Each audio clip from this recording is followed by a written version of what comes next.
টি-20 সিরিজের প্রথম ম্যাচ জিতে ইতিমধ্যেই 1-0 এগিয়ে আছে বাংলাদেশ। আজ সোমবার 1 সেপ্টেম্বর সিরিজের দ্বিতীয় ম্যাচে নেদারল্যান্ডসের বিপক্ষে মাঠে নামবে লিটন দাসের দল। সিলেট আন্তর্জাতিক ক্রিকেট স্টেডিয়ামে ম্যাচটি শুরু হবে সন্ধ্যা 6টায়।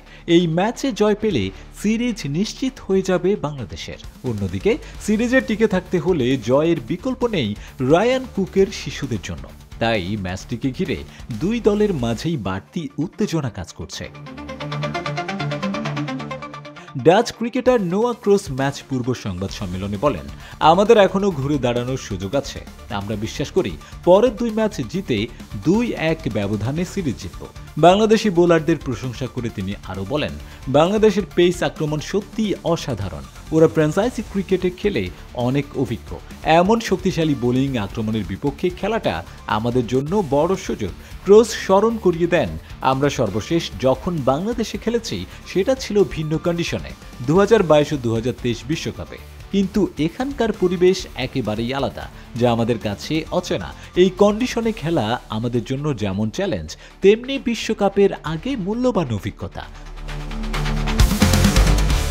বাংলাদেশ দলের ভেতরে একাদশ নিয়ে স্বাস্থ্যকর প্রতিযোগিতা নিয়েও কথা বলেছেন সিনিয়র সহকারী কোচ সালাউদ্দিন। তিনি বলেন, আগে খেলোয়াড়রা দলে টিকে থাকার জন্য লড়ত, এখন পারফর্ম করার চেষ্টা করছে।